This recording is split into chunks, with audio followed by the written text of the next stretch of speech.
तो करेंगे कुछ जुमले की प्रैक्टिस। मश्क मतलब प्रैक्टिस करना, अभ्यास करना, जिसको हिंदी में कहते हैं। ठीक है, तो मश्क की तरफ बढ़ते हैं।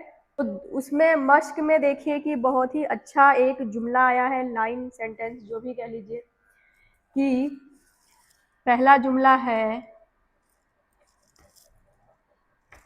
मौलाना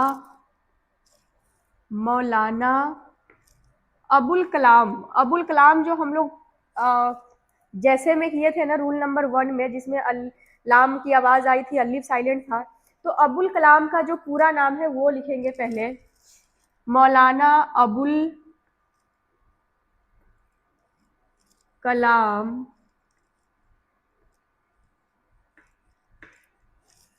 मौलाना अबुल कलाम आजाद। मौलाना अबुल कलाम आजाद बहुत बड़े आलिम थे। ठीक है जी, आलिम थे।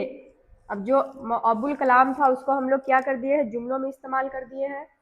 तो जुमला जी है, पहला जुमला, मौलाना अबुल कलाम आज़ाद बहुत बड़े आलिम थे। और यहाँ पर मैं हिंदी नहीं लिख रही साथ साथ, क्योंकि वीडियो लेंथी हो जाता है, आप लोग बोर होने लग जाते हैं, इसकी वजह से मैं शॉर्ट करके आज वीडियो बना रही हूँ। और पहला रूल, दूसरा रूल वो पहले ही मैं लिख चुकी थी और आप सबको समझा दी हूँ अच्छे से। तो चलिए हम लोग अब जुमलों में इस्तेमाल कर रहे हैं।